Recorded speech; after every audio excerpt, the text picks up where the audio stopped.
Oi, shipmates, Facebookers, YouTubers, and other people. So, this is the day after the second day after the great train adventure. You know, you never want a trip to turn out to be an adventure. You want trips just like when you go to sea. You don't want that to be an adventure. You just want to get where the cargo needs to be, put it off the boat, put new stuff on the boat, come back to wherever that cargo wants to be. No adventure, no high seas, no anything, just smooth sailing. Well, it doesn't always happen. Like I say, here in America, we don't have the train systems that the other country did. At one time we did, until freight became so very, very revenue, much profit in revenue. And currently the United States moves more cargo, tons of cargo, than anybody else by a long way. Almost all of our lines are cargo, freight trains, if you would. I think they call them goods trains over in England. And we have like dedicated trains. One train is nothing but stacked containers, like from the Port of Los Angeles. It's Port of LA Long Beach. Sorry, been there, done that, but I forgot to call it the right name. The Port of LA Long Beach, Los Angeles Long Beach, where they have 1 million containers on the dock all the time, and it's a sight to see. That moves into where, and those are priority trains and the oil trains, nothing but tankers and all sorts of trains that are heavy trains. The average freight car here in the United States weighs 100 tons. And that's how the engineers figure how much horsepower they're going to need, how many engines to take that load of however many. They just multiply the number of cars by 100 tons. Anyway, so we got on the train. One camera wasn't working right. We had 2 cameras, so I got to take 2 cameras just in case one camera doesn't work right. Well, it didn't, because of the way the sun shines on the viewing screen of these little cameras. I didn't see that one wasn't working right. I managed to save some film. Going up there, the train left behind time and made up time, and we got there right on time. How's that? Oh, by the way, we went past Action Sound. I waved at Harry as the train went past, but he didn't see me.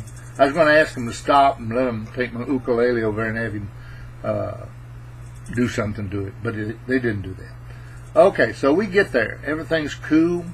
We go across. They're doing a lot of work right there around Union Station. And we went across and went to Cindy's New York Delicatessen and just had a great meal. Ginny and my sister Ann had Rubens, and I had a chicken fried steak. And we came back, and now the man at the station there in Longview said, y'all shouldn't take the train all the way to Fort Worth. In case that train is late, you'll miss your connection. So we said, okay, we'll do what you say. We got there. Now we got 3 hours to kill. So we sat in the park. We sat in the terminal, in the station, Union Station, been there since 1916. Did stuff like that. And those benches are slatted benches. They got the slats. They're not good on your bottom. So we moved in out to the terminal. They have a total of 7 tracks there. The first 2 tracks next to the terminal are dedicated to the DART, Dallas Area Rapid Transport deal. We get some pictures of their train. And boy, they're in and out. Boom, boom, boom, boom, boom. I mean, they're like every 5 or 6 minutes apart. The next 2 tracks 3 and 4, are across the terminus, and they are dedicated to the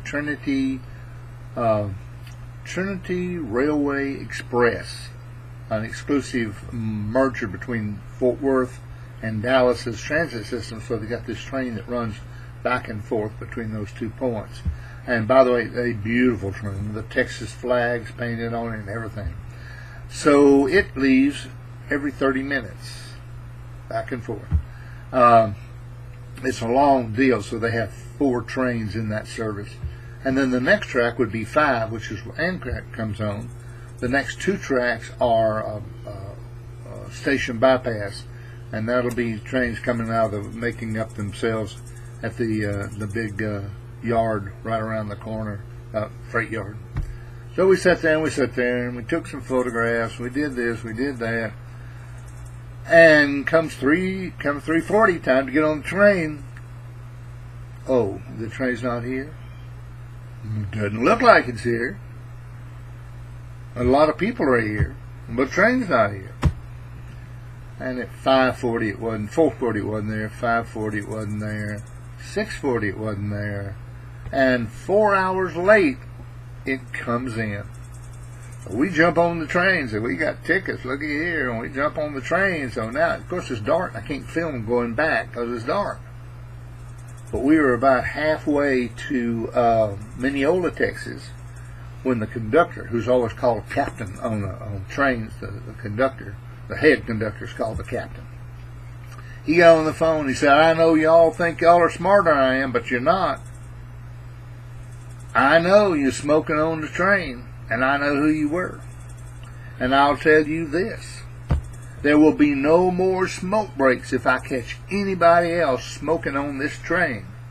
I mean, no more smoke breaks between here and Chicago, Illinois.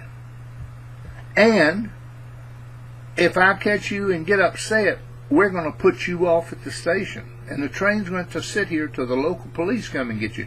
It's against the federal law to smoke on these trains." And oh, he was hot. Woo! He came walking by. We were on the upper deck, and he came walking by 2 or 3 times with a couple of junior conductors with him. You know, they have a conductor for each car on the train. And so we applauded. I don't smoke. Ginny doesn't smoke. No, we don't know anybody that does smoke, I don't think. So anyway, that went on. That was fun. And the lady in the dining car and the cafe, they have a cafe and a dining car. And she kept on saying, "The dining car will be now open, and everybody with reservations, come on down." So they came on down. Back and forth back. Finally, she came on about an hour into the trip and said, "Final call. Now, you can go to the cafe and always get something to eat, but the dining car exclusive reservations are closed in 15 minutes. Well, we didn't care anyway. We wasn't going to eat there anyway. Anyhow, we got into the Longview station 4 hours late. Actually, a bit more than 4 hours. We lost some time. And I got off and hollered at the captain, "Hey, you know, good job on that." And I said, "Keep them from not smoking." He said, "This is going to be a short stop, and they don't know it." All these people pile off the train, big puff of cloud, and it was there like 3 minutes, and all aboard. Ha ha! Jumped on that train, and away they went. So all in all, we had a good time. My sister gets a little antsy if things don't work out right. She's a school teacher. And, you know, every I's got to be dotted and little T's crossed. She taught English. That's where you have the punctuation marks. And all. I can't do any of that. She asked me one time when I was, I forgot what ship I was on. She was asking me, "Well, you know, if you write a letter to somebody, you've got to make sure that it's got correct grammar and punctuation." And I said, "If I need somebody to do that, I'll hire them. How's that?" And so anyway, we got back, got to the motel 10, I guess, o'clock. Just, you know, droopy-eyed.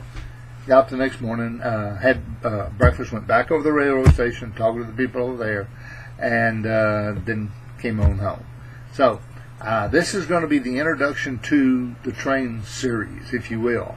So let me tell you first, not good film, not good sound, and if I were you, I'd skip them, unless you just don't have anything better to do. You know, if all you got to do is sit around and breathe, then this would be good to watch. And they're going to be train trip 1, 2, 3, or 4, whatever it comes out to be. So, until next time I see you, I want to give you my apologies for this terrible film. We're now looking for a new professional digital video camera, the one with the eyepiece, you know, where you can see what you're focusing on. Like I'm looking right now at Billy bones. And we're looking for one of those right now. So if you know somebody's got one, let me know. Okay, captjack, Billy Bones, his duck friend right over there, his girlfriend's right over there. Thank you so much for watching this silliness, saying adios.